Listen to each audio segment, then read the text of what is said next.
John had been on the night shift for only 6 weeks, yet the hospital already felt like it had soaked into his bones. St. Cardin Memorial wasn't a big facility. Not anymore. Most of its wings were unused, some floors barely had patients, and the night staff consisted of a single nurse, a janitor who kept to himself, and John at the central security post. The building sat at the edge of town, right where the forest began. A place so old it carried the smell of wet plaster and forgotten lives. But during the day it looked ordinary, maybe even comforting. It was only after midnight that it became something else entirely. John settled into his chair, the faux leather cracked and stiff, and glanced at the wall clock. 1:02 a.m. He knew the routine by heart already.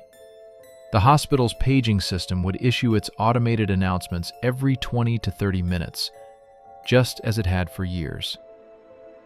Dr. Green, please call extension 45. Nurse on floor 3, please assist. Sometimes the messages changed, but most nights they were the same. Clockwork precise. His job was simple. Record every announcement manually in the shift log. No one remembered why the protocol existed, just that it was mandatory. The pages had to be documented. No exceptions. The central post glowed with a cold blue light from the monitors, each displaying quiet hallways. A single fluorescent tube overhead flickered every few minutes, buzzing like a trapped insect. That sound and the ticking of the clock were the only constants. Hospitals were supposed to be busy places, but St. Cardin at night felt more like a mausoleum plugged into the power grid. Even the heaters hummed half-heartedly, as if trying not to disturb something. John flipped through the shift log, a thick binder with yellowed pages curling at the edges. Someone had been writing in it since the 80s. There were coffee stains, scrawled initials, neat handwriting, messy handwriting, and on one page, a small smear of something dark he didn't want to touch.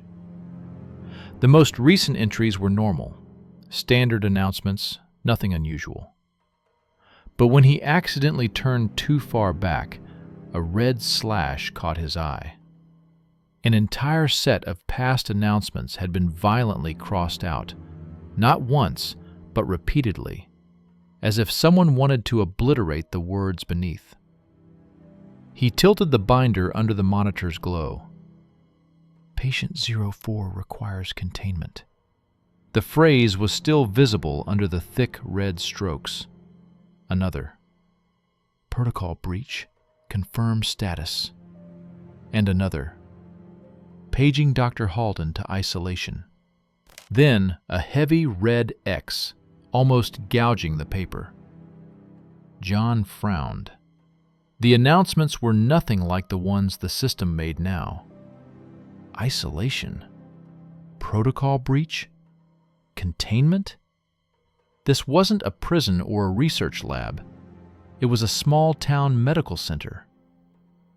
Maybe, he thought, this was left over from some disaster drill. But the handwriting looked panicked, rushed, as if the person writing them wanted to erase the fact they existed at all. He closed the binder. No point creeping himself out. Just past 1:20 a.m., right on time, the speakers crackled and emitted the first announcement of the night. Dr. Green, please call extension 45.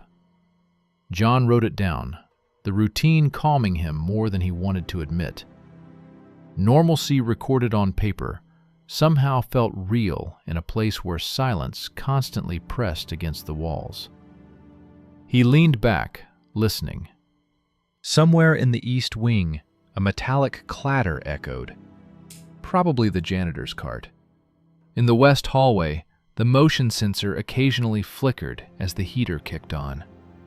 He tried not to imagine footsteps that didn't belong to anyone living. Hospitals had sounds like forests had leaves. Plenty, but most of them harmless. By 2 a.m., the monotony settled deeper. John brewed stale coffee in the staff room, returned to the post, checked cameras, doodled in the margins of a security report. His eyelids felt heavy, but he forced them open. A sleepy guard was a useless guard. The second announcement hit at 2:14 a.m. "Nurse on floor 3, please assist." Standard. Nothing unusual. He logged it mechanically. The stillness afterward was almost soothing, even with the distant echoes, even with the strange drawings in the old log. He told himself that every older building had its quirks. Old wires, old systems, old rumors. But something in the air felt off tonight.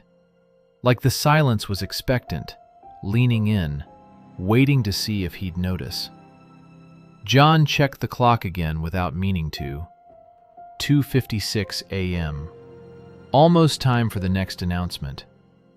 And with every tick of the second hand, he felt something inside him tighten. As if tonight, for the first time, the routine wouldn't go as planned. By 3 a.m., he was sitting upright, alert, watching the small green indicator light on the paging console, the one that always blinked before an automated message. It flickered dispassionately, steady, predictable. Then it went dark. Not off. Dead. No blink, no signal, no sound. John leaned forward. The air felt thick, as if the temperature had dropped several degrees. A faint tapping noise echoed down one of the distant halls. The hum of the lights seemed quieter. 3:01 a.m. Still nothing. The hospital, always quiet, now felt wrongly quiet. A heavy quiet. A listening quiet. And then, the paging system clicked on. Not with the usual chime, but with the sound of breathing. Wet, slow, deliberate breathing, coming through as clearly as if someone were inches from the microphone. John froze. This wasn't in the logs. This wasn't part of any protocol. And something told him the red lines in the old binder were not warnings about the past. They were warnings about tonight. Around 3 a.m., the exact hour when a hospital feels more like a mausoleum than a place of healing, the night finally shifted. John sat hunched forward in his chair, eyelids heavy, the monitors casting faint reflections across the glass window of the security booth. For a moment, he thought the silence had grown even deeper, as if the building were holding its breath. No announcements, no elevator hum, no rolling carts, nothing. Just that suffocating stillness that made him check the clock twice to be sure time was still moving. And then, without warning, the paging system clicked on. It didn't chime. It didn't give the usual soft tone that preceded every announcement. Instead, the speaker above John's head opened with a single wet gasp, like a lung expanding after years underwater. What followed wasn't a voice, but the unmistakable sound of slow, dragging breathing. Thick, moist, too close, too real. It wasn't the faint background noise of an open mic in another wing. It was direct, as if someone stood inches from the paging microphone, inhaling and exhaling with painful effort. John froze, staring up at the speaker. The breathing grew louder for a few seconds, then stuttered, turning into a quaking moan that rose and fell unnaturally, the pitch warping as if the speaker cone were stretching. His pulse hammered. He grabbed the pen with a shaking hand and wrote in the night log because protocol demanded it. even though every instinct screamed at him not to acknowledge what he was hearing. 3:02 a.m. Paging malfunction. Unidentified audio. His handwriting trembled harder with each letter. After 5 long seconds, the breathing cut off mid-exhale, leaving behind a vacuum of dead silence that made John's ears ring. A faint red light blinked on the paging panel in the booth. Announcement pending. Yet nothing else happened. No message, no ID, no extension number. Just that steady, glitching blink. John picked up the service phone to notify maintenance, but the line didn't ring. Instead, he heard a constant busy tone, low and distorted, as if the signal were being chewed by static. He tried again. Same tone. He switched lines. Still busy. The digital clock on the wall clicked over another minute, and for the first time since beginning night shifts, John wondered if something was wrong with the building itself. He leaned back in the chair, trying to steady his breath. The paging system had malfunctioned before. Old buildings did that. But this didn't feel like malfunction. Machines didn't sound like lungs filling with water. Machines didn't breathe. A single fluorescent tube above him flickered, buzzing, but he forced himself to stay calm. He wrote another line in the log. "We'll check with tech at 6 a.m. when shift changes." He didn't know why he wrote it, because he already knew he wouldn't wait that long. Something was off. And the silence that followed the breathing was worse than the sound itself, like the entire structure was listening to him, waiting. For nearly 10 minutes, nothing else happened. No more noises, no more blinking lights. And just when he started wondering if exhaustion had played tricks on him, the paging system clicked again. Just one soft, hollow click, like a finger tapping the inside of the walls. Then, nothing. No breathing, no voice. Just that single acknowledgement that the system, whatever was using it, was still there. Still awake. Still watching him from somewhere inside the dark arteries of the hospital. John wrote one last line in the log before forcing himself to continue his patrol. Something is wrong with the paging system. This wasn't normal interference. He didn't write what he truly felt. Someone, or something, was trying to speak. John tried to settle back into the rhythm of the shift, but nothing felt the same after the breathing incident. The monitors hummed. The old fluorescent light above him buzzed in its usual uneven pulse. Yet the quiet now seemed loaded, expectant, tense, as if the entire hospital were holding its breath. He reopened the logbook and stared at the blank line where the 3 a.m. event should be documented. His hand hovered above the paper, but wouldn't move. There was no wording that felt right. How do you describe something that felt like the building itself exhaled into your bones? Before he could force himself to write, the panel on the paging system flickered. He froze. The power indicator, which he had turned off earlier, glowed with a faint amber light. Then the speaker activated. No tone, no chime, no mechanical click. Just on. And the voice that followed did not belong to any human being. It was female in shape only, thin, synthetic, stuttering at the edges like a corrupted tape from the 80s. Guard John, we need you to confirm the patient." He felt a cold pulse run down his arms. On the display screen, instead of a floor number or department, a new label blinked. Archive, System 7.1. John leaned closer. He'd never seen that subsystem, never heard of it, never been trained on it. The hospital's paging interface hadn't changed in decades. So where did this come from? The voice continued, still flat, still mechanical, but now layered with a faint distortion that made it hard to tell if it was coming from the speaker or from somewhere deeper in the room. Patient status report.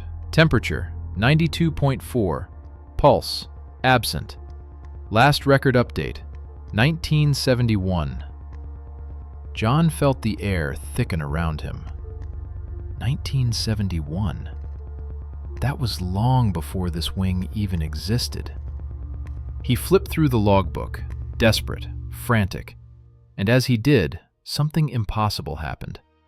The pages turned on their own, faster than his fingers could move them, flipping backward through the years until they stopped abruptly. A single entry, handwritten in faded blue ink, filled the yellowed page.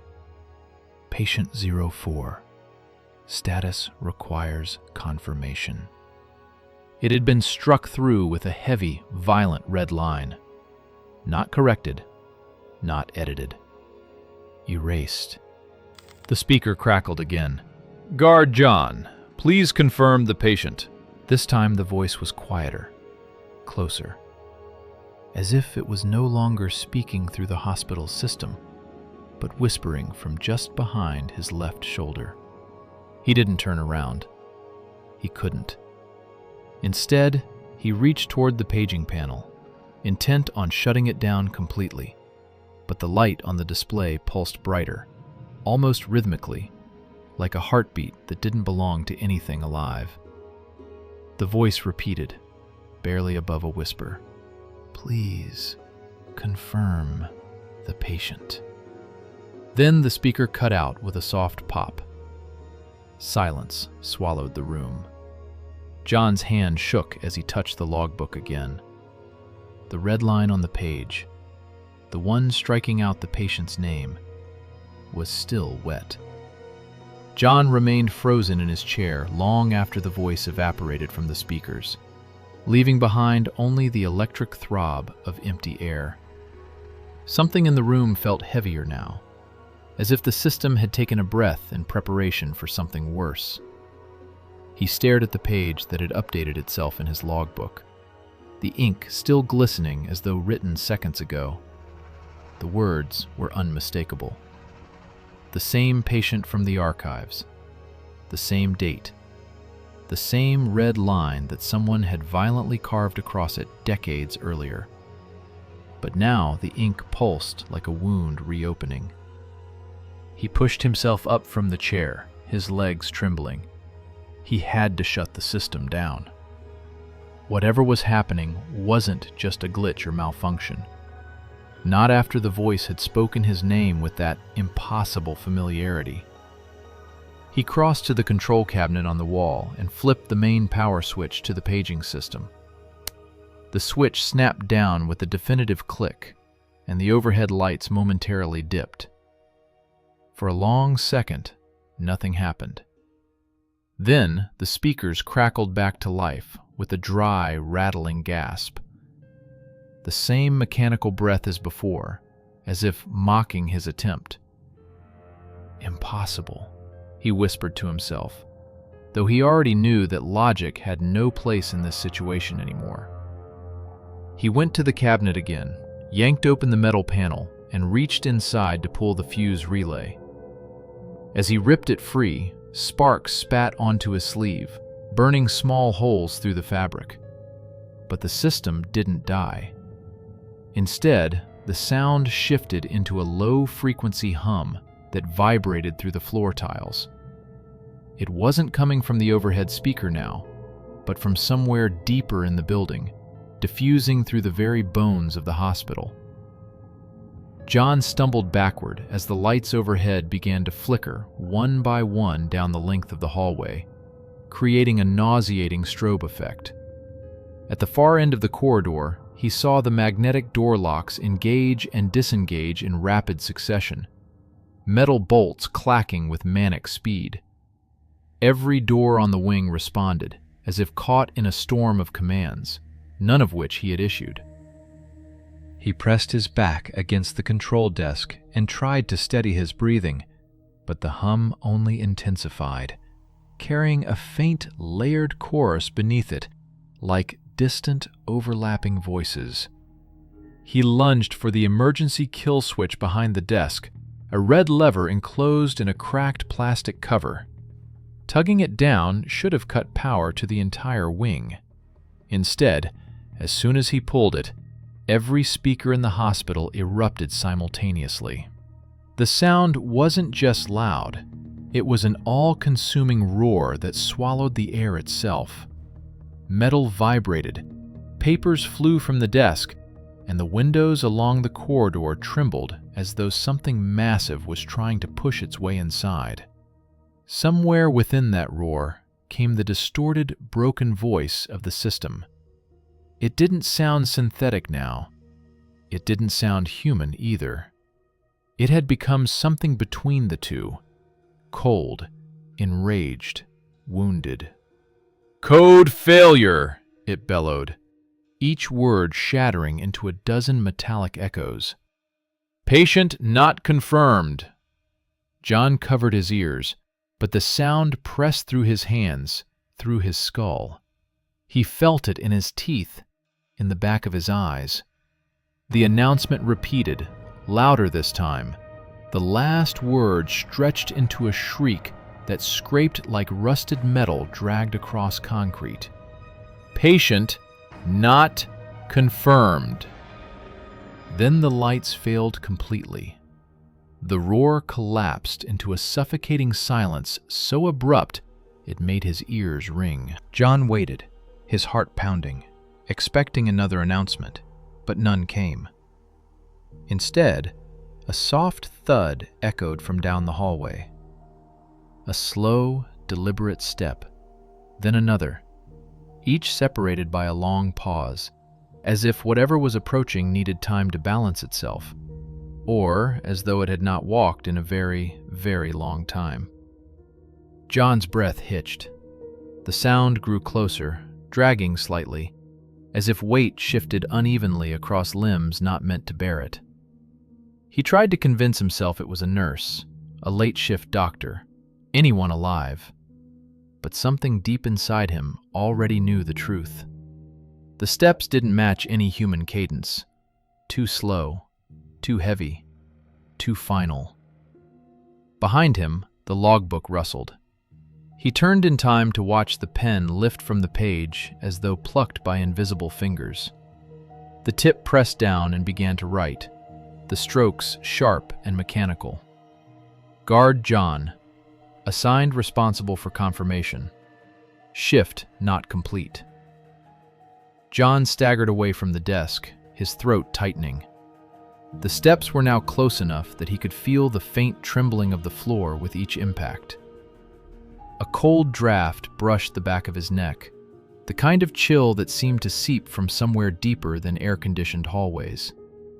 He stared down the dark corridor, but the lights were dead. The emergency bulbs did not come on. Nothing illuminated what was now sharing the hallway with him. But he could hear it breathing, shallow, labored, and wrong, like lungs filled with something other than air. The system crackled once more, a faint whisper from a single working speaker above him. This time, the voice was soft, exhausted, barely holding itself together. Shift, ongoing. And in that moment, John understood that shutting down the system was no longer his task. He was the task. The silence in the hallway felt thick, as though the air itself had gained weight, pressing down on John's lungs. He backed up until the edge of the control desk dug into his spine. He needed the lights to return. He needed something to anchor himself to reality. But reality was no longer something the building wished to provide. The entire hospital seemed to be holding its breath, and every instinct John had screamed that he was no longer alone. The footsteps resumed, slow, deliberate, each one accompanied by the slightest wet scrape, as if something was dragging across the linoleum floor. They were close now, close enough that the vibrations rippled through the soles of his shoes. His imagination, or something far older and sharper, tried to form a picture of the shape approaching him. Whatever it was did not move with the rhythm of life. The gait was uneven, the weight distribution wrong, like someone who had learned locomotion long after death had claimed the body meant to perform it. He forced himself to inch toward the backup flashlight mounted on the wall. His fingers brushed it just as another heavy step landed a few paces away. He ripped the flashlight free, clicked it on, and a thin beam of pale light sliced through the dark. It illuminated only a stretch of hallway and the scattered reflections of stainless steel equipment. Nothing else. But the footsteps did not stop. They simply grew quieter, as though the thing walking had noticed the light and decided to move more carefully. John turned toward the stairwell door behind him. If he could reach the basement, maybe he could kill the auxiliary power lines or force a manual reset. The system might be corrupted, but somewhere underneath it was still a machine. Machines could be shut down. Machines could fail. He moved quickly but quietly, keeping the flashlight pointed at the floor rather than ahead of him. The hospital, stripped of its lighting, felt cavernous. The silence was no longer empty. It was listening. Every breath he took felt too loud, every rustle of his clothes too sharp. He reached the stairwell door, grabbed the handle, and pulled. It opened an inch, then stopped, as if caught on something heavy on the other side. He pushed harder, but the resistance didn't budge. Something was blocking it from within, something that hadn't been there before. His light trembled as he swept the beam upward. The rectangular window in the door was completely black, not from the darkness beyond, but from something pressed directly against the glass. A smear of moisture slowly spread across it, trailing downward like condensation on cold skin. Then, just beneath the surface, a faint shape shifted. Something was standing on the other side of the door, leaning its weight against it, preventing him from entering or leaving. The smear moved again, as if breathing.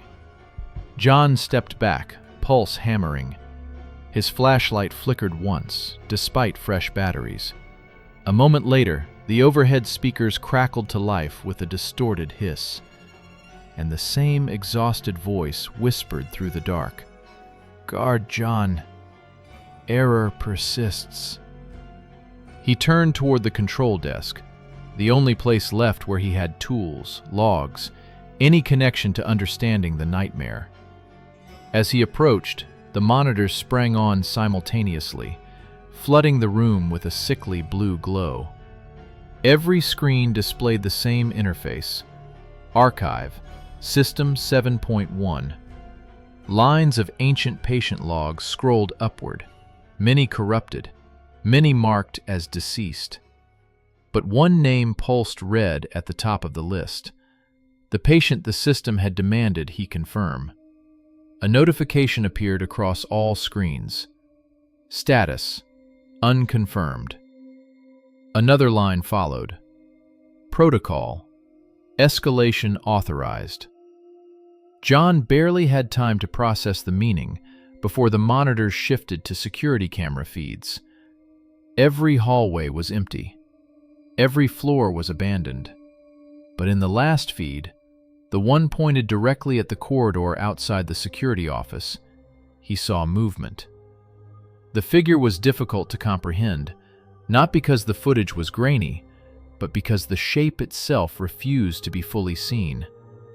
Its limbs were misaligned, not broken, but configured wrong, as though assembled with a misunderstanding of human anatomy. It dragged its weight with effort, as if each movement required manually forcing dead muscle to obey. The head tilted unnaturally far to one side, as though listening for him. John slowly turned his flashlight toward the hallway behind him. The beam revealed only the first few meters, but the air felt colder now. A faint, wet breathing seeped through the dark. The figure on the monitor took another step, and he felt the floor vibrate in real time. He understood then, with a clarity sharp as a scalpel blade, the purpose of his job was not to protect the living from the dangers outside. It was to protect the hospital from what was still trapped inside it. To confirm that the long-deceased remained contained. Every guard before him had been part of the same ritual.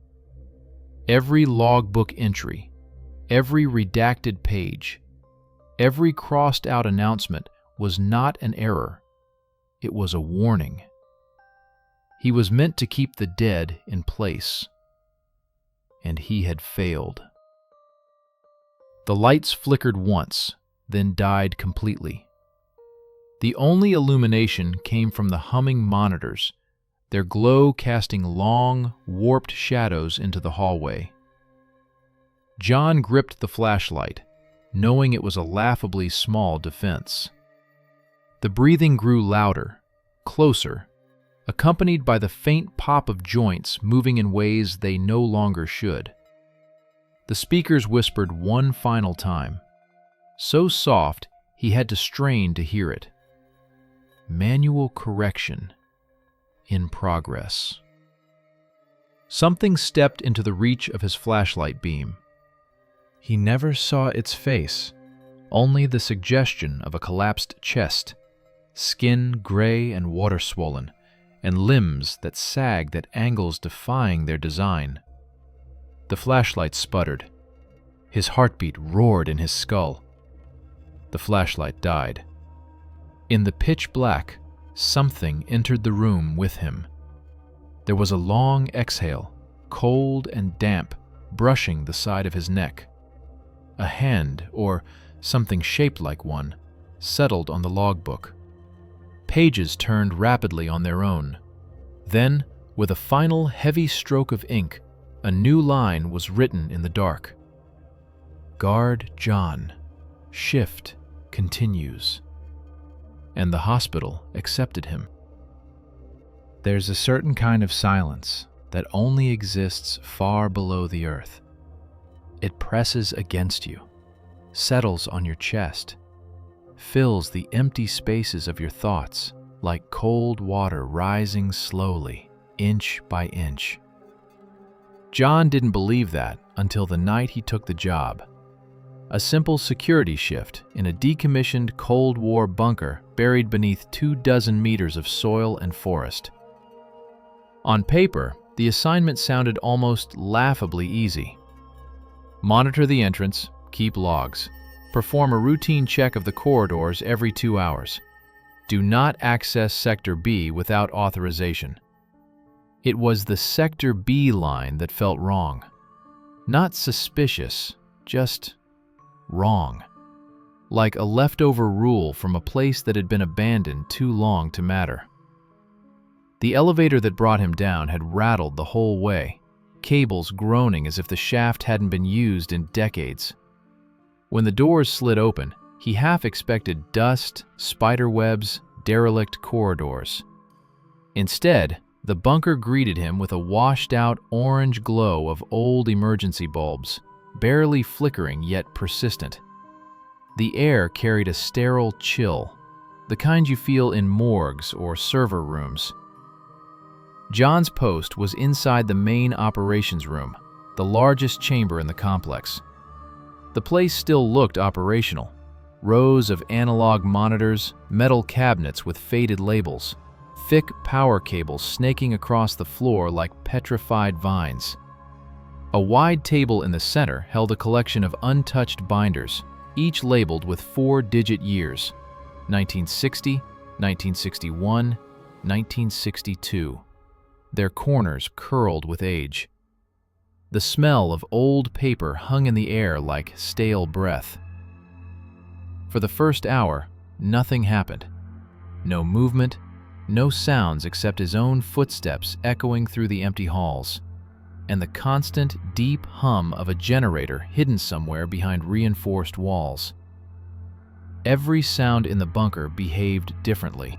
Even the small things, the click of his flashlight, the rustle of turning a page, the distant groan of metal cooling, stretched and lingered unnaturally, as if bouncing through hollow arteries.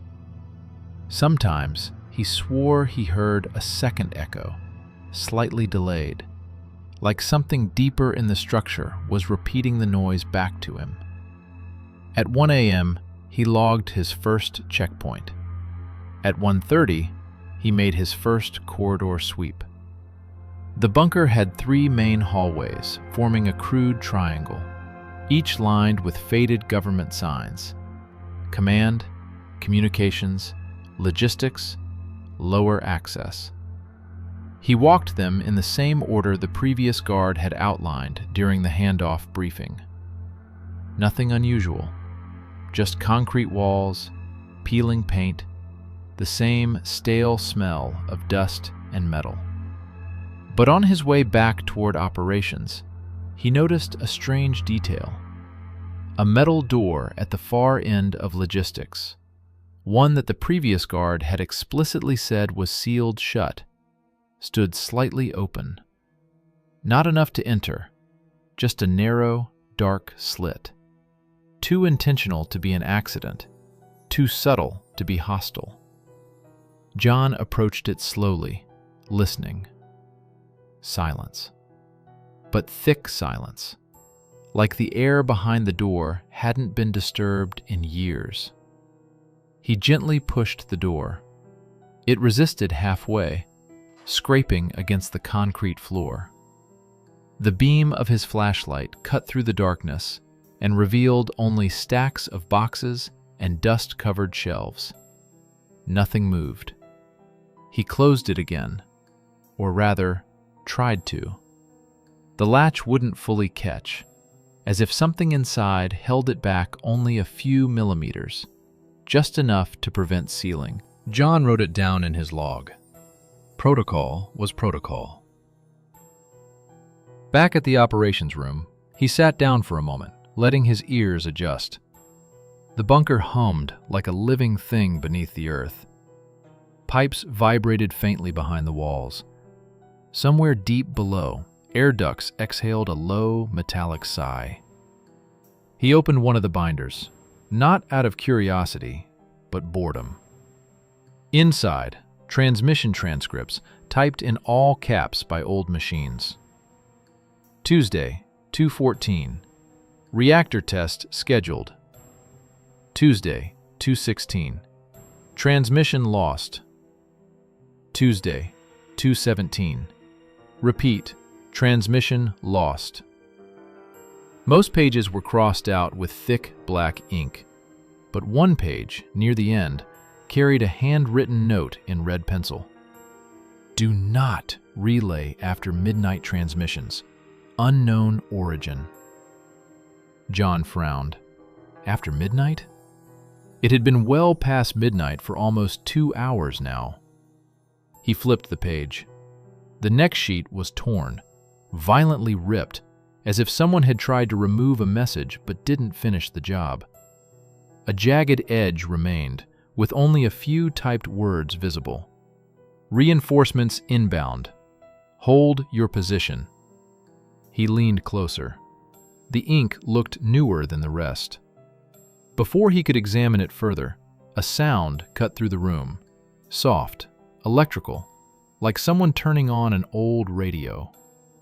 Just a faint click, followed by a delicate hiss of static. The comms panel, dark and dead until now, blinked weakly. One small amber light glowed in the corner. Then a whisper, impossibly faint, threaded its way through the static. Stand by. John froze. The radio wasn't connected to any external lines. He'd checked the cable panel himself. Wires cut, terminals dead. This should have been impossible. Static grew for a second. Then another whisper. Reinforcements. Inbound. The light blinked twice. Then silence. Total consuming silence. John stared at the panel for a long minute. He wrote the incident down in the logbook, though his hands shook slightly. As he finished the entry, he felt something strange, like the air behind him shifted. A pressure drop, subtle but unmistakable. He turned his head slowly. Nothing. Just the empty operations room, sleeping under sickly orange lights. Still, he could have sworn. He felt someone standing behind him for a moment, watching. The kind of feeling you don't question out loud because the moment you acknowledge it, it becomes real. John forced himself to breathe normally. He closed the binder and sat up straight, trying not to look at the comms panel. A new detail caught his eye. The slightly open door in logistics? He could see the hallway from here, and he was certain he had left the door only a few centimeters ajar. Now it stood wider, much wider, as if something inside had simply decided it needed more space. John swallowed hard. He had 2 hours until the next scheduled corridor sweep, but something in the bunker had already started the night shift without him. If John had slept the night before, he wouldn't have remembered it. The bunker had a way of swallowing time, stretching minutes into hours and compressing hours into a single, uneasy heartbeat. But he was awake now, completely awake, and the widening door down the logistics hallway was the only thing his mind could focus on. He stood slowly from the chair. The orange light above him flickered just once, and he found himself glancing at the comms panel. Still dark, still silent. But the memory of that whisper, that faint breath threading through static, clung to him like damp cold. He grabbed his flashlight, checked the battery, and began walking toward logistics. His footsteps echoed faintly, but each echo seemed to return slightly out of sync, as if the bunker had its own rhythm and his footsteps didn't quite match it. The floor beneath him vibrated lightly, as if machinery deep below was turning back on after years of sleep. When he reached the hallway, he stopped. The door was now open enough that he could fully see inside without touching it. The shelves and boxes looked the same as earlier, but the air inside the room, it moved. Not with airflow, not with circulation, but with slow, uneven pulses, as if something deeper in the bunker was breathing, and this small room was inhaling and exhaling leftovers of that movement. He stepped closer. The metallic smell intensified. There was a faint rhythmic clicking too, soft at first, then growing more distinct the longer he listened. He felt a prickle run up the back of his neck. It wasn't coming from inside the room. It was coming from the ceiling above him. He raised his flashlight. The ceiling was just concrete and old pipes. Pale dust coated the metal beams, undisturbed. Another click. Closer this time. Almost like someone tapping a fingernail against the pipe. John stepped back. A rush of cold air slid down the hallway behind him, brushing the back of his neck like the breath of someone standing too close. He spun around. The corridor was empty. He exhaled shakily and returned his focus to the half-open door. Maybe it had always been like this. Maybe he only imagined it had changed. Maybe the silence and isolation were already playing tricks on him. He reached out and gently pushed the door, trying to close it again. This time it moved easily, but when it reached the frame, something resisted. Not mechanical, not physical. It simply stopped, as if the air inside had thickened, pushing back. He applied more pressure. It didn't budge the final inch. John whispered to himself, "Log it and move on." His voice sounded too loud in the enclosed space, almost unfamiliar. On his way back to the operations room, he noticed something new. The temperature had dropped significantly. A cold, wet chill clung to the air, the kind of cold that belonged in caves, not government structures.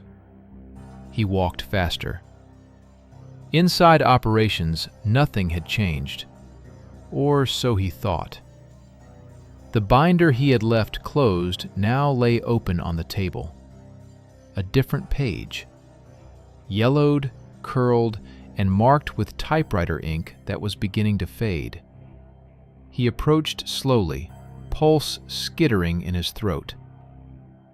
The page contained a transcript, a conversation between two unidentified speakers. S1. Status of Sector B? Unstable. Breach detected.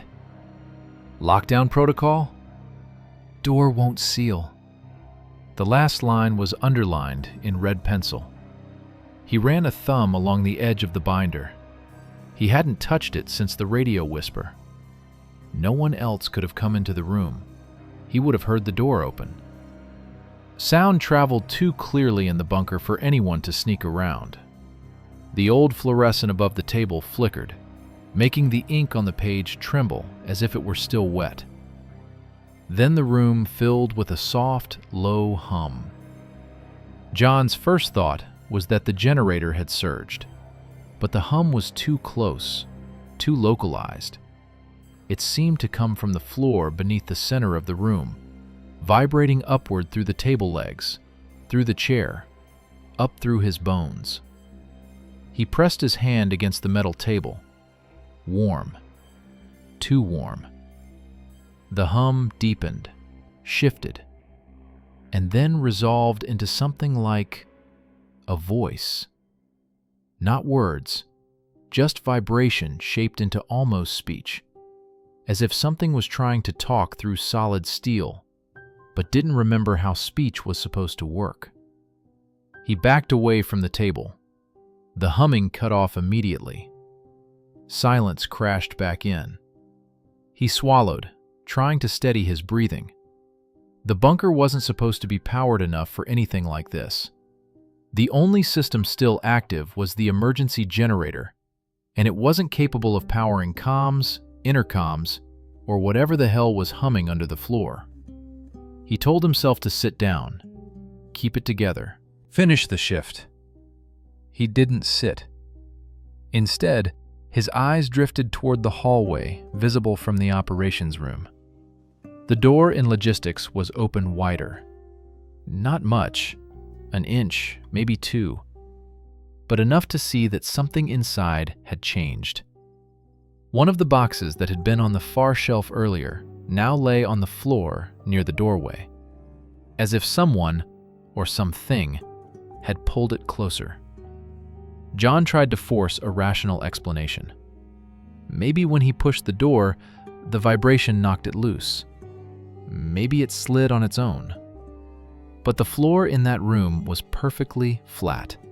No slope, no reason for anything to move without being touched. He checked the clock. Only 20 minutes had passed since his last corridor sweep. Too soon for another. But the bunker didn't seem to care about schedules. His flashlight beam trembled in his hand. He tightened his grip. Before he could decide what to do next, the comms panel behind him clicked on again. Not a whisper this time. A steady, faint static. But beneath the static, breathing. Slow, deep, wet, like lungs filled with stagnant water. A voice layered into it, distorted and struggling, as though pushed through a long-forgotten wire. Reinforcements arrived. Static swallowed the signal. The panel went dead. John didn't move for a long time. He simply stood there, listening to the bunker breathe around him. Part of him wanted to flee toward the elevator. Part of him feared what would happen if he tried, but most of him understood, maybe too late, that something down here had been waiting far longer than he had been guarding this place. Waiting for a shift to start, waiting for someone to hear it, waiting for reinforcements. At 3 a.m., the lights above him flickered once, twice, then stabilized. Something heavy moved in the corridor. Not footsteps, a dragging sound. His shift had only just begun. John didn't realize he'd stopped breathing until the dragging sound faded into the deeper corridors of the bunker. He pulled a slow lungful of cold air, steadier than he felt, and listened for anything else. Movement, machinery, voices. But the bunker returned to the thick, swallowing silence that had defined the night so far, leaving him unsure whether the noise had been real or the byproduct of nerves stretched too thin. The clock on the wall ticked in its usual slow, steady rhythm, though now each second seemed deliberately placed, as if marking time for something else entirely. John wiped his palms on his uniform pants, forcing himself back into motion. Sitting still felt wrong. It felt like waiting for something to approach him. Moving felt like he still had control, however imaginary that sense might be. He grabbed his flashlight and stepped into the hallway again, the narrow beam slicing through stagnant air. The bunker felt colder than before. Not drafty cold, but deep earth cold, like the temperature of underground caverns untouched by sunlight, the kind that seeped into bones. He approached logistics slowly, not wanting to look into the room, but unable to justify ignoring it. The door was now open fully, resting against the wall, and the box on the floor sat closer than before, its lid half displaced, revealing glints of metal. He aimed his flashlight at it. Old surgical instruments, scalpels, clamps, long, rusted forceps. Not the kind used today, the kind seen in old black and white training films, the kind that belonged in museums. They were arranged inside the box like someone had been cataloging them, but their placement was too neat, too orderly, as if recently touched. He stepped back instinctively. Behind him, something echoed, not loud, but unmistakable. A footstep, slow, heavy, somewhere farther down the corridor. He turned, light sweeping left, right, down the long hall where the bunker bent slightly out of sight. Nothing stood there, but the air felt thicker. Not like a presence, more like the air itself had become aware. Another sound came from the same direction, a low, uneven tapping. Then silence. John forced himself to speak, if only to break the tension pressing on his chest. "Stop it. You're scaring yourself." But hearing his voice out loud only made the hallway feel more hollow.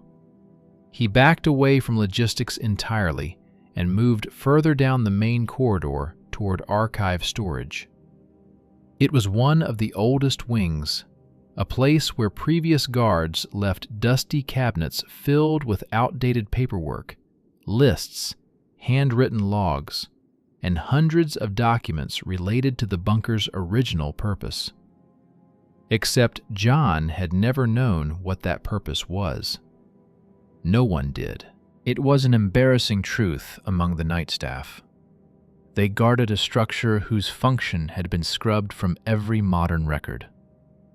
When he reached archive storage, he hesitated. The metal door was ajar, not wide, but enough to see the faint outline of filing cabinets inside. Enough to see that the darkness on the other side was not the normal darkness of an unlit room, but something thicker, heavier. He pushed the door open with the tip of his flashlight. Inside, everything looked exactly as it had on his previous shifts. Cabinets closed, dust undisturbed, old papers left in haphazard stacks. But the air in the room felt wrong. Still, but not empty, like someone had been standing there just a few seconds earlier. He stepped inside. The floor creaked faintly beneath him.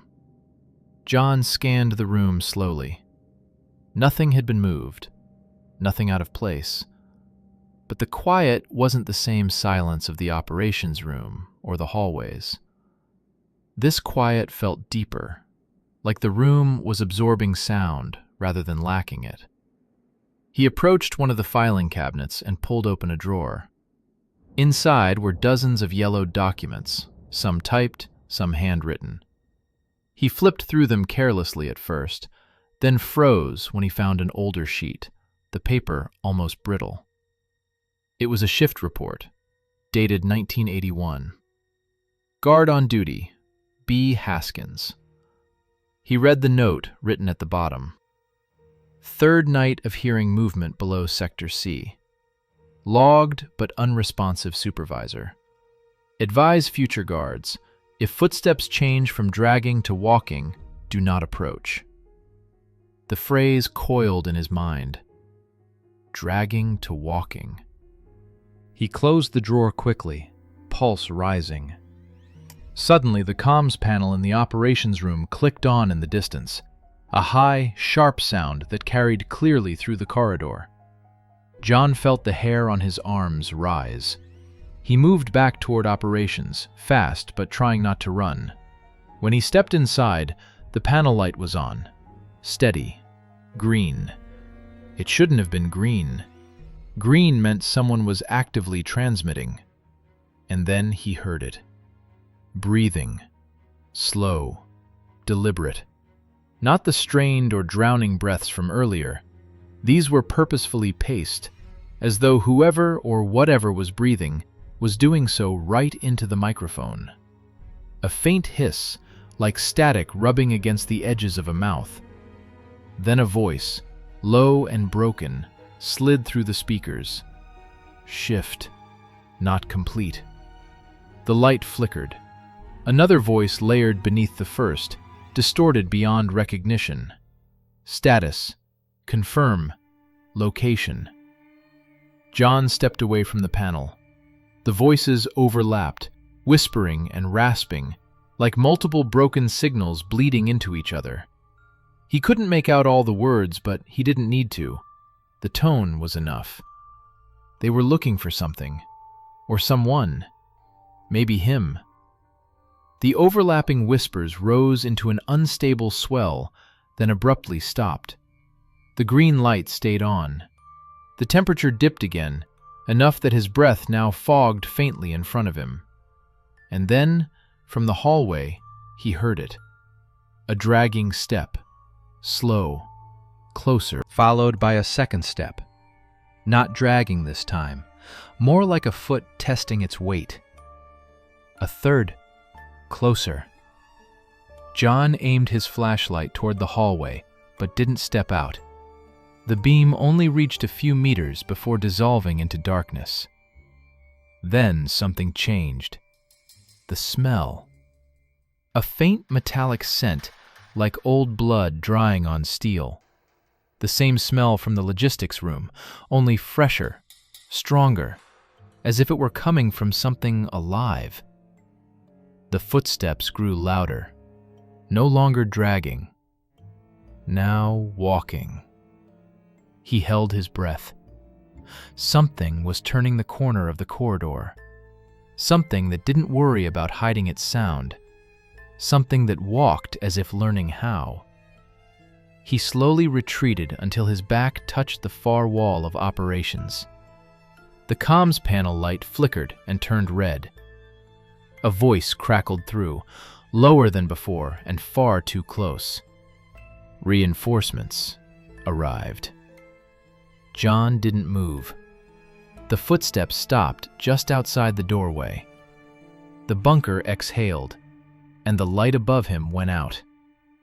When the lights went out, the darkness was instant and absolute, swallowing the entire operations room in a single, suffocating breath.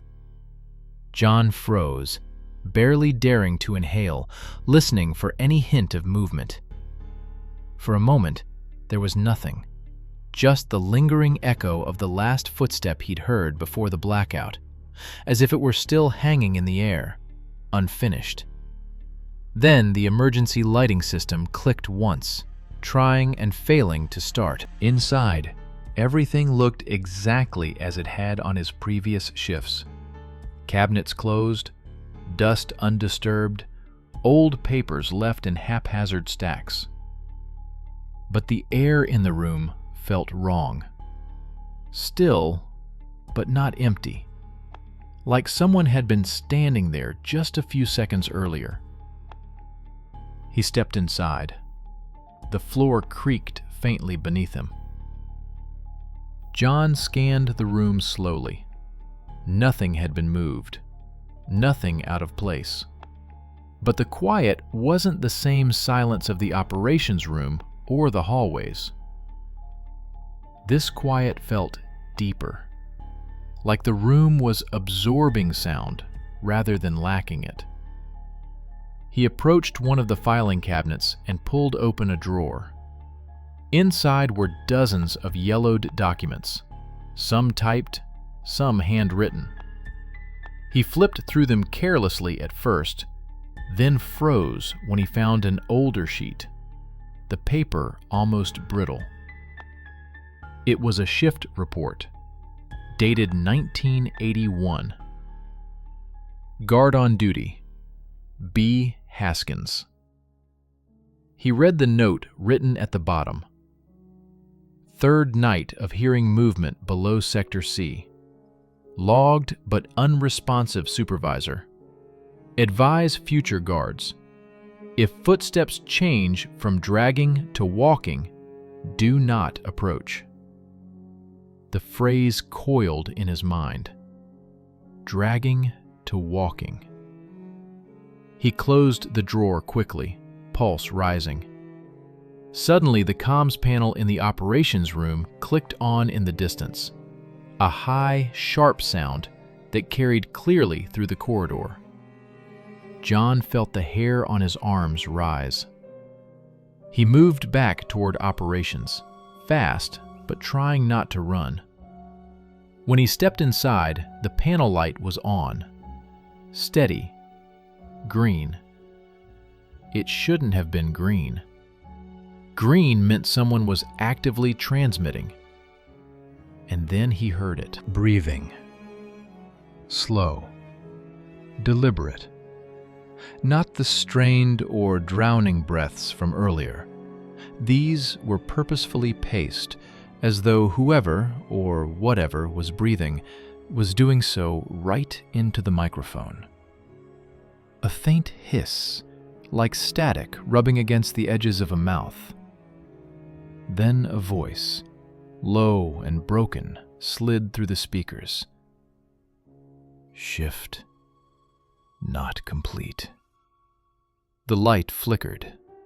Another voice, layered beneath the first, distorted beyond recognition. Status. Confirm. Location. John stepped away from the panel. The voices overlapped, whispering and rasping, like multiple broken signals bleeding into each other. He couldn't make out all the words, but he didn't need to. The tone was enough. They were looking for something. Or someone. Maybe him. The overlapping whispers rose into an unstable swell, then abruptly stopped. The green light stayed on. The temperature dipped again, enough that his breath now fogged faintly in front of him. And then, from the hallway, he heard it. A dragging step. Slow. Closer. Followed by a second step, not dragging this time, more like a foot testing its weight. A third. Closer.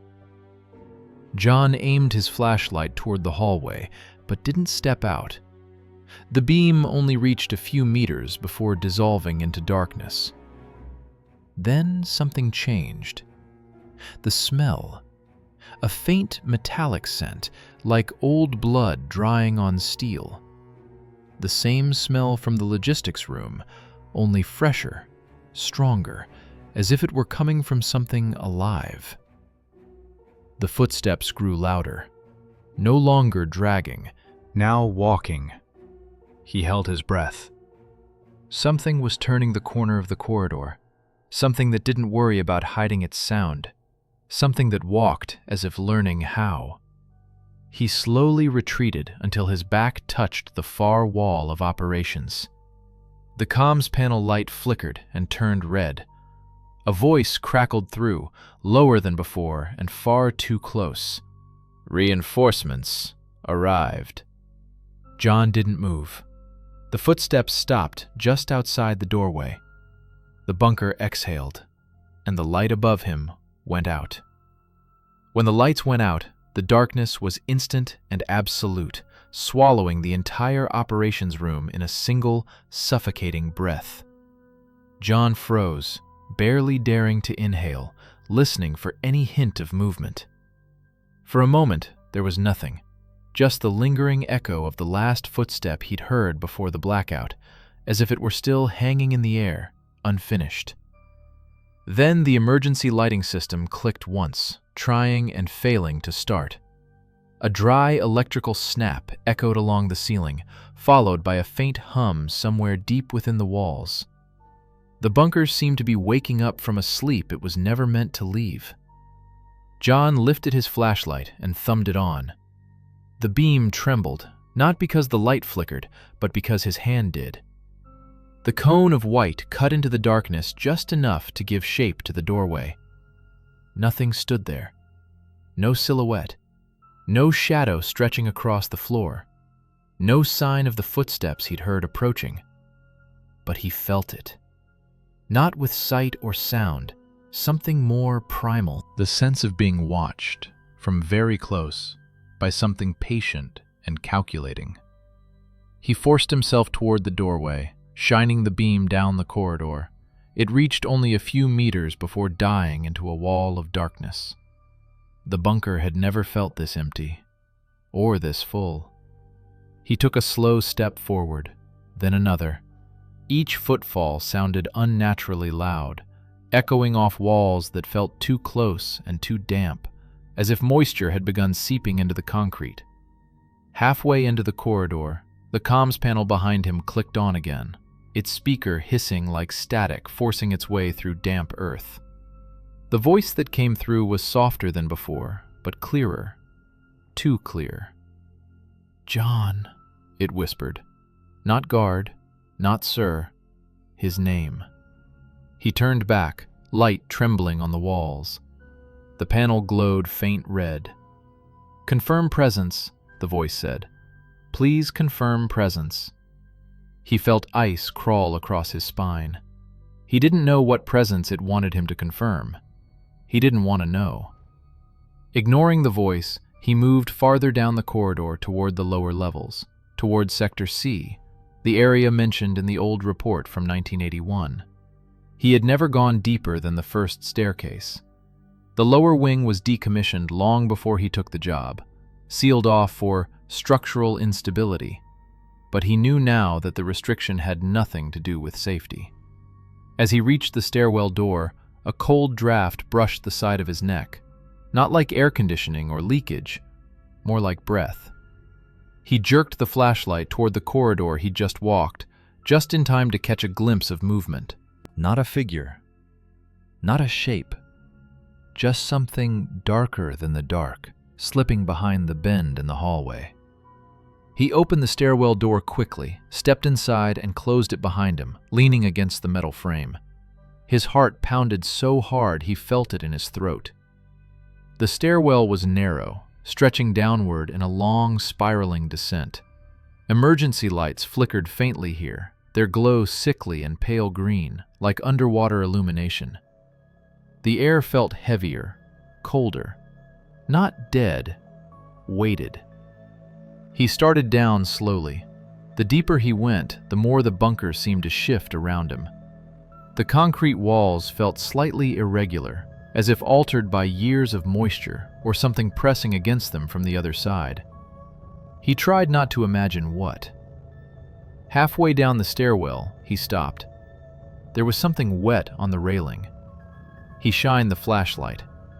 A smear of dark, half-dried fluid stretched along the metal. Thick, not quite blood, not quite oil. It glistened like something that had seeped from deep inside the earth. He wiped his hand on his shirt and kept moving. At the bottom, the corridor of Sector C waited, long, cold, and completely unlit. The emergency lights down here were dead. His flashlight felt too weak for the distance, barely illuminating the corridor ahead. He walked. The silence here was different. Not empty, not still. It felt muffled, like the sound was being absorbed by the walls themselves, as if something was listening and didn't want competition. About 20 meters in, he noticed scratch marks on the floor. Long, uneven grooves. Something had been dragged. Something large. The marks led deeper into Sector C, toward a door that hung crookedly on its hinges. A faint sound came from inside that room. A slow, rhythmic tapping. Not footsteps, not breathing. Something else. He approached the doorway carefully and shined the beam inside. It was a storage chamber, small with low ceilings and old metal lockers on the walls. Papers littered the floor, warped by age. But that wasn't what made him freeze. On the far wall hung a black and white photograph. Large, framed. It showed the original bunker staff lined up in the same corridor he was standing in. Engineers, technicians, military personnel. The picture was dated 1968. John scanned the faces. Near the edge of the group was a man wearing the same uniform John wore now. Same badge, same position, same face. John stepped back as if pushed. His flashlight flickered. The tapping sound stopped. He felt movement behind him before he heard it. The shift of air displaced by something very tall rising to its full height. He didn't turn. Turning felt like a choice that would end everything immediately. Instead, he stepped slowly backward, not daring to lower the flashlight. Behind him, a voice like gravel dragging across concrete exhaled a single phrase. Shift continues. John ran. He sprinted down the corridor, flashlight jittering over the walls, the darkness behind him erupting into a sound like stone breaking under immense weight. Heavy steps crashed against the floor. Something chasing, not running, but moving with terrifying certainty. He reached the stairwell and slammed the door shut, gripping the handle with both hands. Something hit the other side, once, hard enough to send a cloud of dust falling from the ceiling. But the door held. A second blow never came. Silence. John didn't wait. He ran up the stairs, taking them two at a time. Halfway up, his flashlight died. He stumbled in the pitch-black stairwell, scraping his shoulder against the wall, reaching blindly upward. When he burst through the door to the main corridor, the lights were back on, but dim and flickering, as if barely clinging to life. And standing at the far end of the hall, silhouetted in the trembling light, was a shape. Tall, still, watching. Its head tilted in a way no spine should allow. John backed into the operations room. The comms panel glowed bright red. A voice came through, cold, mechanical, emotionless. Unauthorized attempt to leave post detected. Another layer of the voice joined it, deeper and resonant, vibrating the walls. Shift is not over. The figure in the hallway stepped forward, slow and deliberate, echoing the same unnatural rhythm he'd heard earlier. John stared as the panel lights flared, and the bunker doors began to unlock, one by one. The sound of the bunker's locking mechanisms disengaging was unlike any normal door release. It didn't click or snap. It groaned, deep, metallic, hollow, as if massive iron plates were grinding slowly against each other after decades of rust. The entire corridor vibrated with the mechanical rumble. John felt each vibration in his chest, in his teeth, even in the air around him. Whatever was being opened, it wasn't meant to be opened. He stepped back from the comms panel as the red lights pulsed faster and faster, like a heartbeat approaching panic. The figure at the end of the corridor moved closer, but not quickly. It walked with the calm certainty of something that knew its prey had nowhere left to run.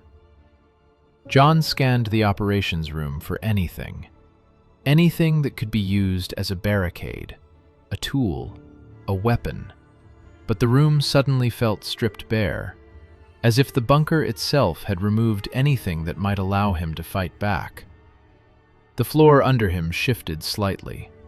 Not enough to throw him off balance, just enough to feel wrong, like something deep below the concrete was stretching, expanding, rising. A metallic alarm tone blared through the speakers, but the tone wasn't part of any system John knew. It sounded old, analog, not digital, like a siren recorded on decaying tape. It echoed unevenly, warping at the edges, as if the bunker were struggling to remember how the alarm was supposed to sound. Then the main lights went out again. Only the red emergency bulbs remained, bathing the corridor in pulsing, blood-colored light. The silhouette was only a few steps away now. John backed into the far corner of the room, flashlight dead, breathing sharp and fast. The figure stood just outside the doorway, half lit, half swallowed in red glow. Its limbs were too long, its posture wrong, its head angled slightly as though it were listening to something only it could hear. It didn't enter. Instead, it stepped aside. At first, John didn't understand why. Then he heard the doors behind it opening. Heavy doors. Massive doors. He could hear them all the way down the corridor, cascading open in sequence like a chain reaction spreading through the old facility. Air rushed upward from the lower levels, a cold, earthy draft that smelled of soil long sealed away. Not rotten, not decayed, more ancient, as if exhumed from something buried far deeper than the foundation. The bunker exhaled, and something exhaled back. A low, resonant sound reverberated through the corridors. Not a growl, not a moan, something between a breath and a distant hum, vibrating the walls like a tuning fork struck by an unseen hand. The silhouette outside John's door slowly turned toward the sound, lowering its head slightly in what looked disturbingly like reverence. Then the comms panel behind John spoke again. This time, it wasn't the distorted operator voice. It wasn't the deeper, gravel-like tone. It was his own voice, recorded, echoing, playing like an audio log. "Shift continues," the voice said. "You must remain in position." John felt his knees nearly give out. It wasn't possible. He had never recorded anything like that, but the voice on the tape sounded real, present, like it came from him in another moment, another version of this night. He forced himself toward the panel, but the screen suddenly flickered, showing lines of text, each one appearing like a typed command. "Replacement identified. Role transfer in progress. Non-compliance will result in corridor release." John immediately backed away. He didn't know what corridor release meant, but he was certain it was nothing good. The ground vibrated again, stronger this time. Dust rained from the ceiling. One of the overhead pipes groaned as pressure built inside, the metal stretching just enough to bend. Another sound rose from the deeper levels, this one unmistakable. Footsteps. Not one set, many, dozens. Slow, synchronized, dragging slightly, as though the things walking hadn't used their limbs properly in a long time. The silhouettes began to appear at the far end of the corridor, shapes emerging from the darkness in irregular patterns, too tall, too thin, too still. John stumbled backward as the pulse of the red emergency lights revealed more and more of them, lined up at the far end of the hallway, motionless, staring at him without eyes. The original figure, the first one he'd seen, finally turned its head toward him, as if acknowledging his presence for the first time. The comms panel sounded again. Still his voice, but now fractured, as if several versions overlapped. "Shift is yours now. Do not abandon your post. Do not leave the bunker. We never left." The silhouettes in the corridor moved at once, not toward him. "To the walls." They raised their long arms and pressed their hands flat against the concrete, as if holding it in place. The ground rumbled again, so violently that John grabbed the edge of a desk to stay upright. The bunker door behind him, the final exit, slammed shut with a force that shook the entire room. He sprinted to it anyway, hauling on the release handle. Locked. Deadlocked. Completely immovable. He slammed his fist against the steel. "Open! Come on! Open!" The bunker didn't respond. Footsteps echoed behind him. Slow. Measured. Certain. The first figure stepped fully into the room now, its shadow stretching unnaturally across the floor like a pool of liquid darkness. It filled the doorway, blocking any escape. John backed away, heart punching against his ribs, vision narrowing as panic took over. The figure leaned its head toward him. Too close. Too quiet. Then it spoke. Not in a growl, not in a whisper. In a perfect copy of John's own voice. Shift confirmed. Something grabbed his shoulder from behind. Cold, strong, bone-thin fingers digging through the fabric of his uniform. He didn't even have time to scream before the lights went out completely. The bunker fell silent. Only the comms panel flickered one last time, its screen flashing a final message before dying. Shift filled. Logging new personnel. Exit permissions revoked. Status permanent. No reports were filed. No calls were made. The bunker remained sealed. The next morning, when the replacement guard arrived for the day shift, he found the facility empty. Operational screens still glowed faintly. Coffee was still warm, but the night guard was gone. The only sound in the bunker was a soft, rhythmic tapping coming from the lower levels. Something working, something awake, something continuing the shift. My name is John, and this was my third week working nights in the oldest wing of St. Alden's Hospital. A part of the building the administration pretended didn't exist anymore. They called it a temporary storage morgue, but nothing there felt temporary. The door to the wing groaned when I pulled it open, the air immediately colder than anywhere else in the hospital. Inside, pale fluorescent lights flickered in long, slow pulses, as if the building itself was struggling to stay awake through the night. The morgue was arranged in two long rows of stainless steel refrigerator doors, each marked with a fading number. A metal table sat in the center, cold enough to fog the air above it. In the corner stood an old logbook, an actual paper logbook, because the computers in this wing had failed years ago and were never replaced. My shift always started the same way. I clocked in at 000, signed my name in the log, and went through the protocol the old technicians left behind. Every hour, I had to verify the numbered storage units and confirm that each one matched the journal entry. It sounded pointless, outdated, even a little absurd. But the hospital insisted that the integrity of documentation had to be maintained. The truth was simpler.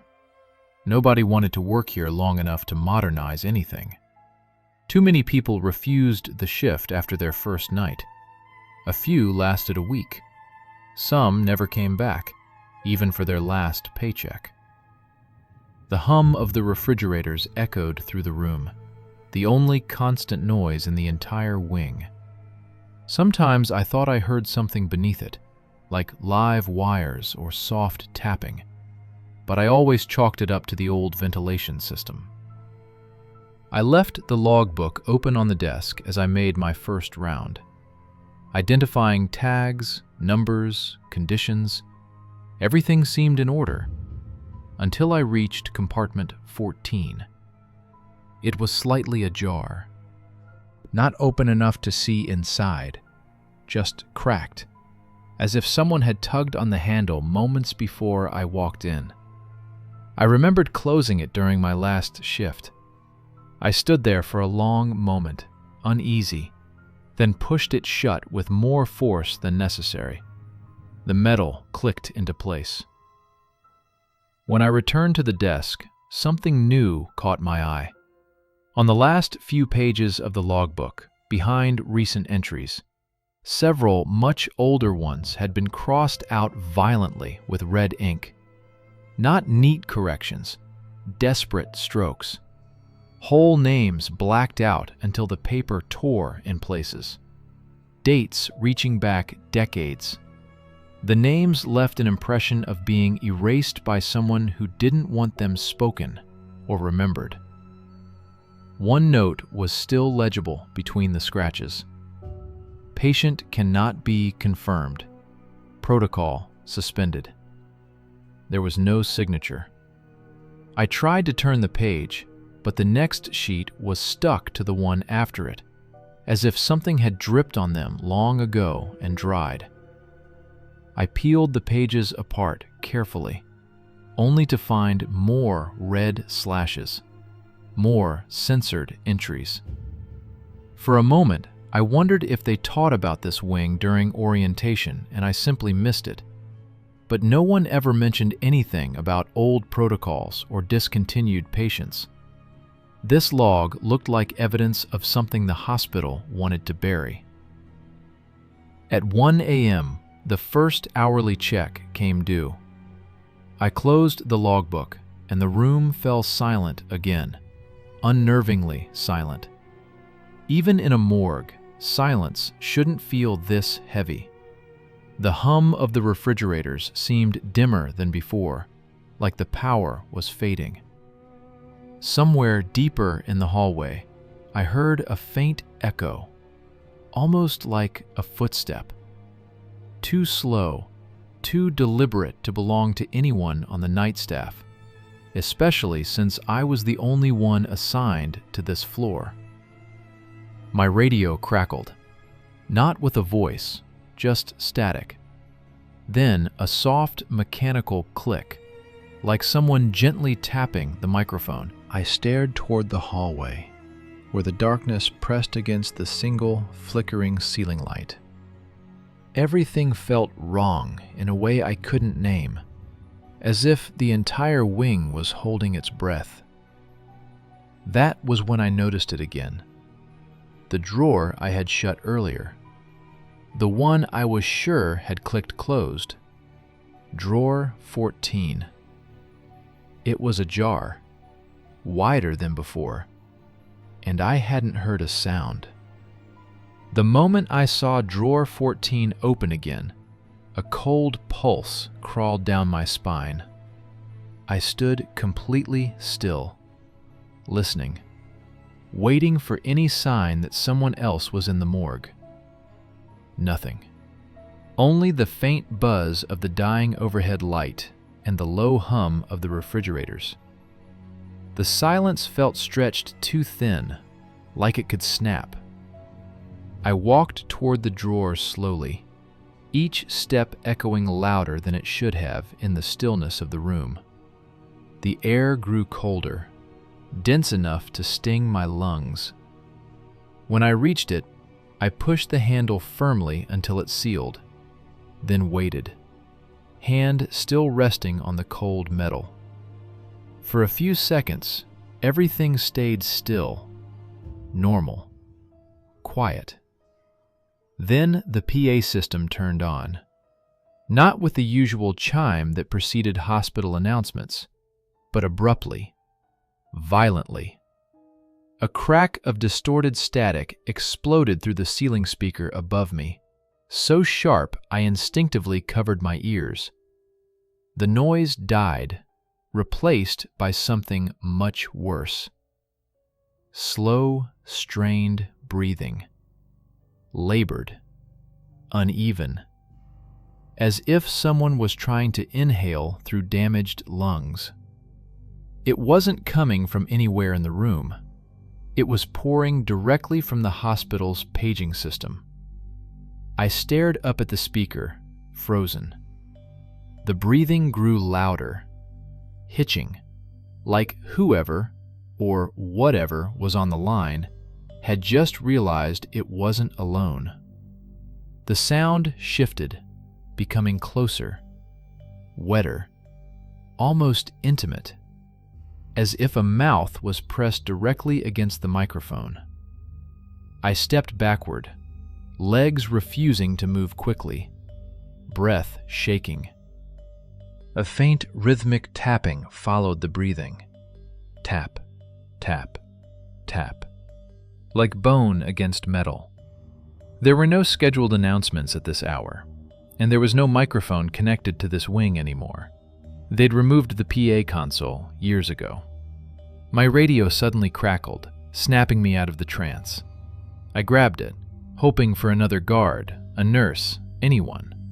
But all that came through was a low, broken tone, like an emergency signal played through failing equipment. The frequency was wrong. The sound was wrong. It didn't even match anything the hospital used. Then the PA system went silent. For a moment, I thought it stopped. But then the breathing returned, quieter this time, closer, as if the speaker above me was no longer the source, as if the sound had moved. I turned slowly, scanning the morgue. The air felt heavier than before, as though something unseen was displacing it. The lights dimmed, then surged, flickering in a way that made the rows of stainless steel drawers look like faces shifting in the dark. The panel on the wall flashed red for a moment, the malfunction indicator, though that system had been dead for years. The light pulsed weakly in a single erratic blink, then again, on, off, on. Another announcement tried to force its way through the speaker, but it came out strangled, static, then a warped moan, like someone far away was trying to speak through noise and failing equipment. I didn't write this one in the log. My hand wouldn't stop shaking. The breathing rose to a sudden, violent gasp, and the PA cut out instantly. The silence left behind was unnerving, wrong, like something had been interrupted before it finished. I reached for the logbook, desperate to focus on something normal, anything real. But when I flipped it open, a new line had been written across the page I'd left blank earlier. Fresh ink, still glossy. Check drawer 14. I stepped back so fast I nearly knocked the chair over. No one had been near the desk. No one had been here at all. And yet the instructions sat there in dark, wet strokes that hadn't been there minutes before. My eyes slowly rose to the row of drawers. Number 14 wasn't just open this time. It was fully extended. The morgue settled into a suffocating stillness, as if the building itself was holding its breath, waiting for something John wasn't prepared to face. The metallic air had grown colder since the last malfunction of the refrigeration unit, faint crystalline frost blooming along the seams of the drawers. John walked the length of the room, pretending he was just performing his rounds. But in his chest, something tight and electric told him the morgue was no longer a place where the dead stayed dead. He paused by the steel table where a sheet had slipped earlier from a body he distinctly remembered covering. Now the sheet looked perfectly placed, tucked with mortician-level precision. But he had not touched it. No one else had come through the double doors, and yet the sheet lay smooth and undisturbed, as if someone, or something, had corrected his work. On the wall, the old indicator panel flickered back to life, the one dead for years according to the logbooks. Its red bulbs glowed faintly, struggling to form symbols. Not letters, not numbers, just shifting patterns, like something attempting language without understanding how humans shape meaning. He turned away and heard a sound so soft it might have been imagined. The faint slide of metal on metal, the whisper of rollers moving under weight, a body drawer opening. John forced himself to look, muscles locking painfully as one of the cold storage doors slid out by itself.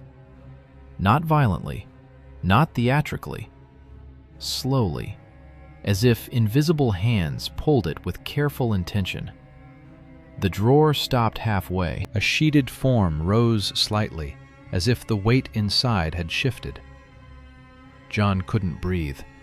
He knew he had logged that drawer earlier, knew the tag, knew the date. But now, the toe tag lay on the floor beside the drawer, torn free from the string. There were no footprints, no drag marks, just the tag, resting innocently on the cold tile. He knelt to pick it up, but something made him hesitate. A whisper of warmth against his ear, a single exhale that didn't belong to him. When he looked up, the sheet on the body had changed shape again. No airflow, no movement, just gravity rearranged wrong. He stood quickly and backed away, but the room seemed to lengthen around him, corners darkening as the fluorescent lights hummed loud enough to vibrate in his teeth. He grabbed his radio and pressed the call button, but instead of crisp static, a faint recording played back. His own voice from earlier, distorted and delayed. Unit 29, starting rounds in the basement.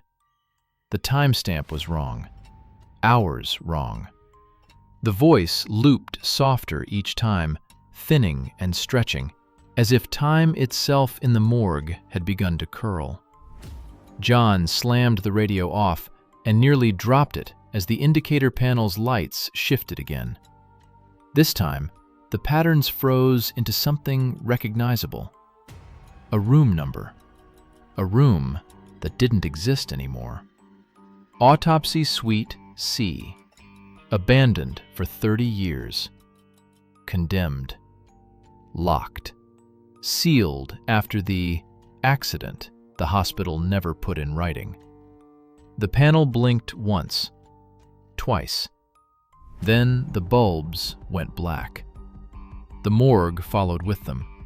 Every light died at once, plunging the room into darkness so complete it felt almost physical. John fumbled for his phone, but before the screen could glow, another sound broke the silence. A soft scrape, like someone stepping down from a metal drawer onto tile. Quiet. Slow.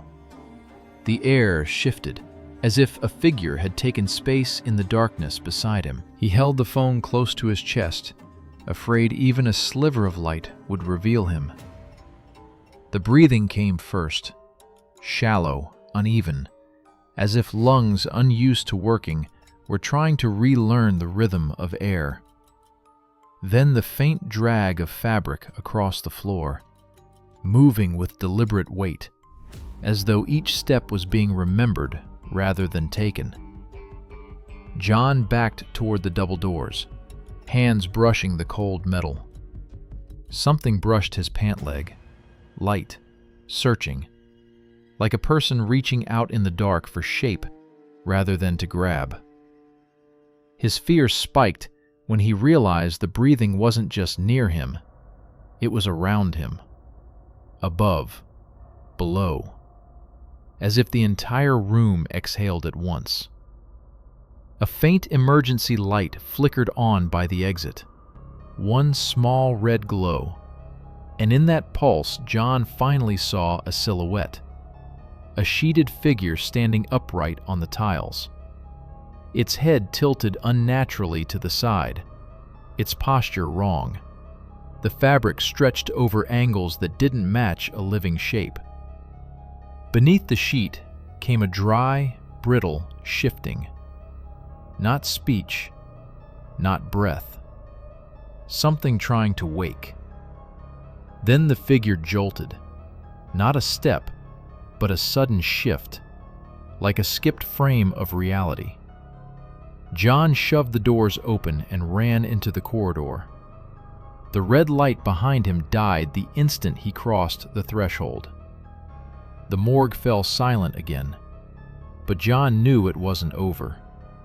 Something had woken in there, and it knew his name. John stumbled down the dim corridor, lungs burning from the cold air that clung to him even outside the morgue. The hospital basement stretched before him like a concrete artery, lined with outdated signage and flickering bulbs that hummed with an almost sentient pulse. John felt as if he'd stepped into a different version of the hospital, one running parallel to the building he thought he knew. His footsteps echoed unnaturally long, as though the hall refused to give up their sound. He forced himself to keep walking, resisting the urge to look over his shoulder. He didn't want to know whether the figure from the morgue had followed. Emergency lights sputtered to life in brief intervals, casting short-lived islands of pale red across the corridor. In the moments between light, the darkness felt aware, as though it leaned closer, listening. When John reached the security office door, the relief he expected dissolved instantly. The small office window was fogged on the inside, fresh, as though someone had breathed across the glass just seconds earlier. A slow, deliberate semicircle smeared the condensation. John's hand trembled as he pushed the door open. Inside, every monitor displayed static except the one in the far left corner. That screen flickered with a grainy, black and white feed, angled low, unmoving, clearly an ancient camera still wired into the system. It took John a moment to understand what he was seeing. Autopsy Suite C. The same room number the morgue panel had shown in impossible red lights. The camera's image trembled, as if transmitted through layers of dust and time. At the edge of the frame, a long horizontal shape, covered with a sheet, lay motionless on a table. John stared. The outline shifted, subtly, as if something underneath had inhaled. He blinked. The feed jittered. Now the sheet had slid partway off. Another flicker. The table was empty. A third flicker. Something now stood too close to the camera, far too near for its old lens to focus. A pale blur tapering into shadow. A suggestion of a face where no features should be. Static swallowed the screen. John fell back into the office chair, heart pounding. For a moment, he considered fleeing the building entirely, running into the night and never coming back. But then the desk phone rang. sharp, shrill, cutting through the static. No calls were possible on that line at night. No one used it anymore. It rang again. John picked up, his voice barely a breath. What answered wasn't a voice, not one shaped by a living throat. It was an electronic rasp, a broken modulation, as though an ancient intercom had been submerged for decades and then dragged back into use. A tone buzzed, and a message began to form out of the distortion. Security protocol unfulfilled. Silence.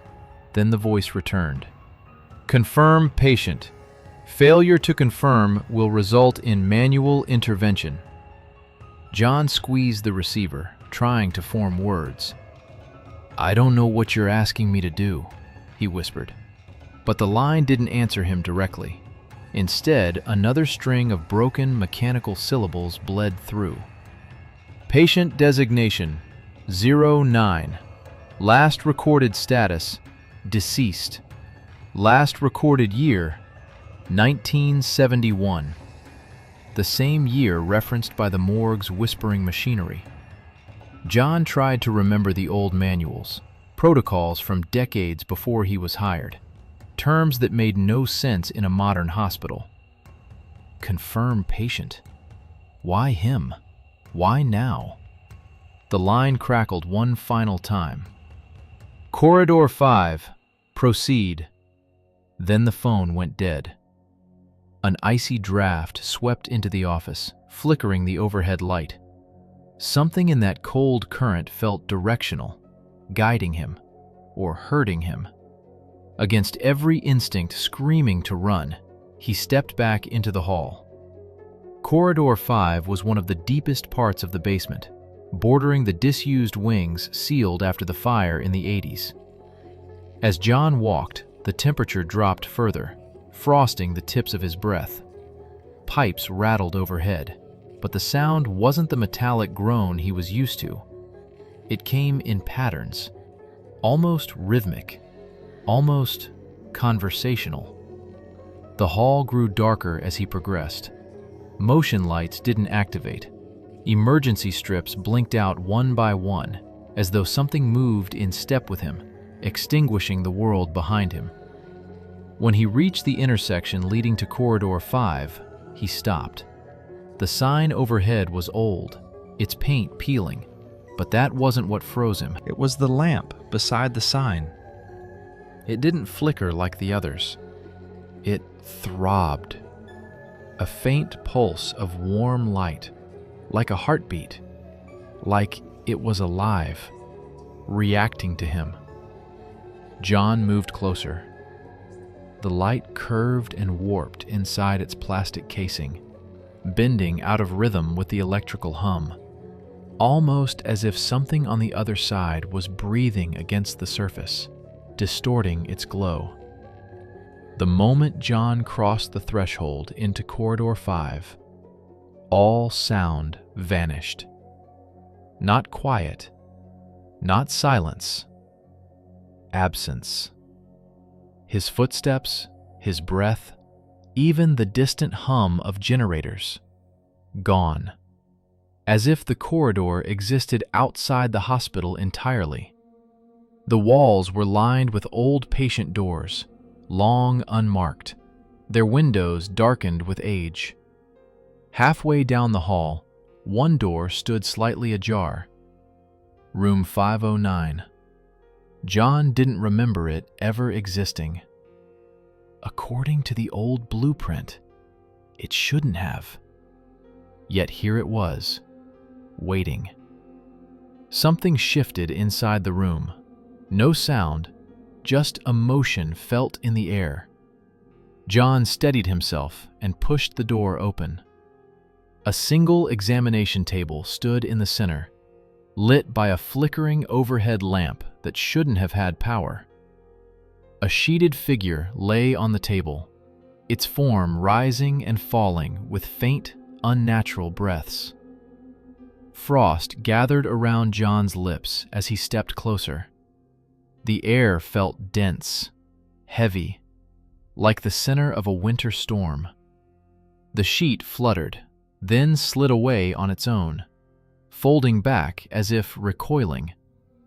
The figure beneath was preserved, still, unmoving, yet unmistakably human. A tag at the foot simply read, Patient 09, 1971.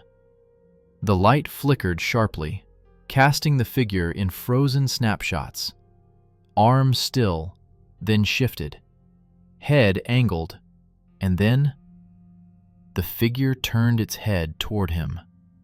The jaw opened just slightly, with a brittle, cracking sound, like ice beginning to break. A sudden burst of static cracked through the ceiling speakers, sharp enough to crawl down John's spine. Confirm patient. The figure on the floor shifted again, not rising, not fully alive, but pulled, inch by inch, as if guided by unseen wires.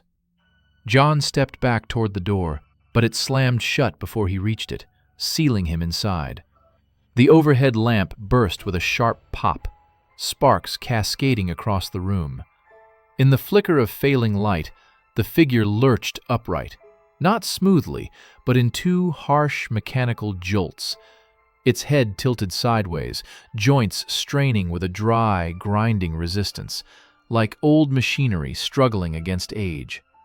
Then the figure slid off the table entirely, landing on its feet with a muted thud. Its stance wavered, then corrected itself, unnervingly precise. The ceiling boomed again. Confirm patient. Failure will result in manual correction. The figure stepped toward him. Its bare feet made no sound, but each footprint left behind faint streaks of frost trailing across the floor. John pressed himself against the cold steel wall, breath trembling.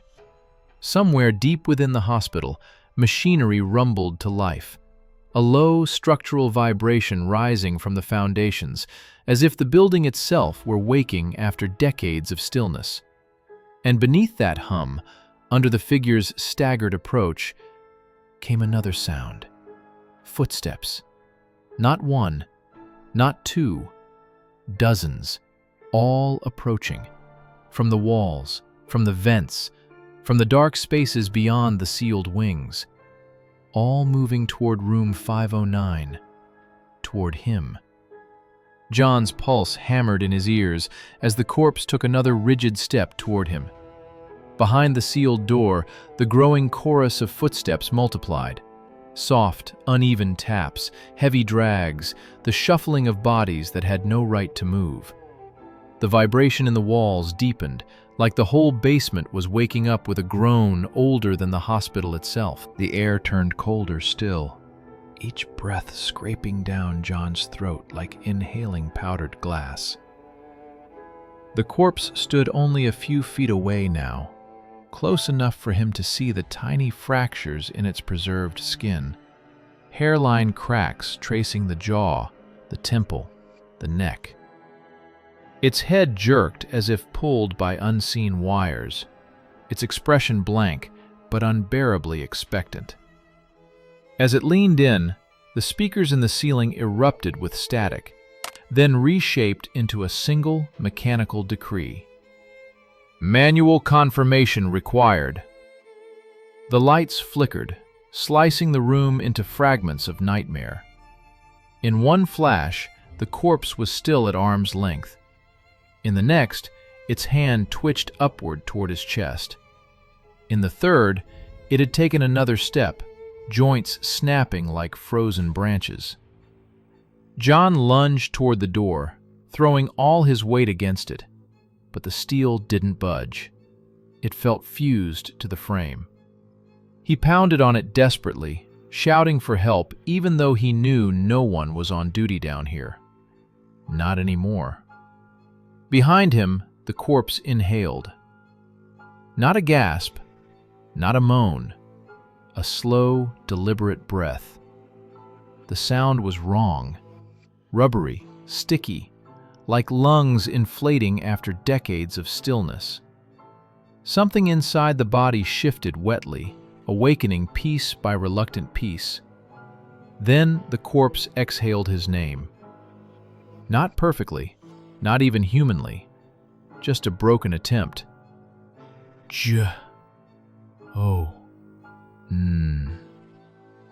His blood turned to ice. This wasn't some random apparition. It knew him. It expected him. The footsteps outside the room stopped, all at once, as if they were waiting for his reaction. A quiet click sounded above him. A hidden panel in the ceiling slid open. A metal arm, an ancient autopsy fixture, descended with a soft whir. A rusted microphone extended from its tip, dangling like a noose in front of John's face. The speakers crackled. "State confirmation." John stared at the microphone. This was the confirmation protocol. He remembered a half-forgotten sentence from the hospital's oldest security binder, one he'd skimmed during his first week and dismissed as outdated nonsense. The morgue's automated verification system requires the presence of a certified guard during identification procedures. Identification.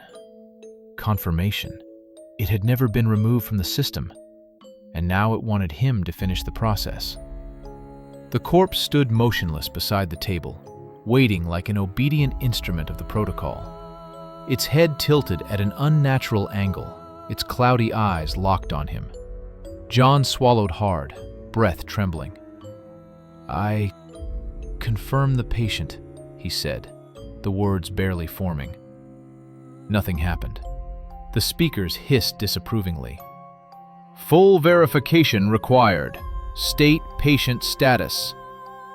John hesitated. His throat tightened.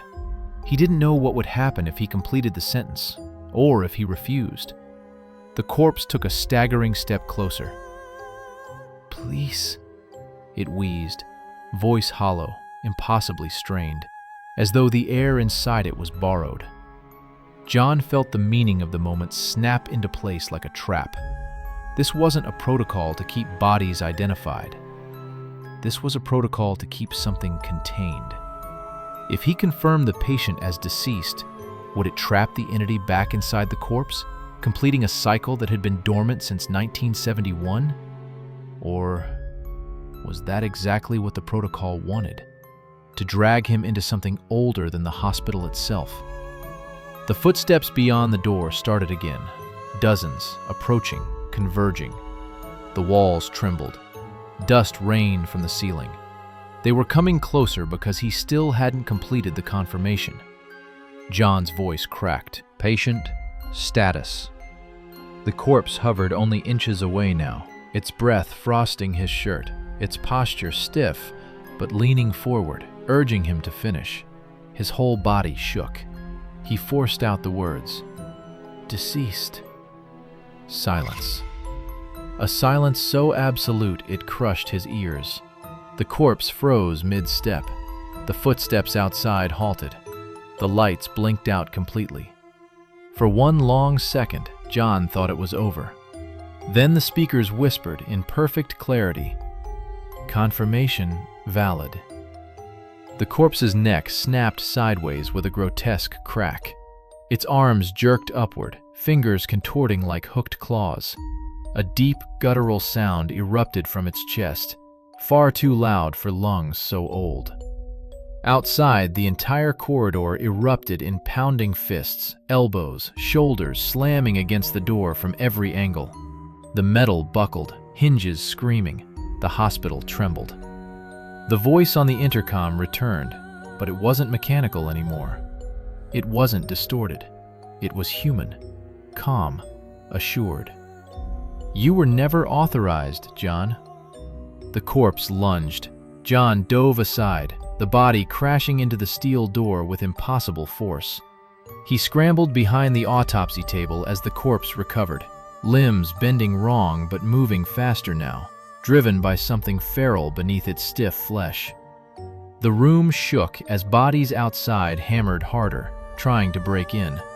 John grabbed the only thing within reach, a rusted bone saw from the wall rack. It was dull, ancient, but solid. The corpse lunged again, and he swung blindly, slashing across its face. The skin tore like wet paper, exposing something blackened beneath, muscle or something pretending to be muscle. The corpse shrieked. The lights flashed back on for a split second, and John saw them. Through the window in the door, dozens of faces, pale, wordless, pressed against the glass, eyes unfocused, waiting. All patients, all from eras long past, all unconfirmed. The hinges bent, the door split outward. John realized then, it didn't matter whether he finished the protocol. It had already chosen him. He wasn't meant to confirm a patient. He was meant to replace one.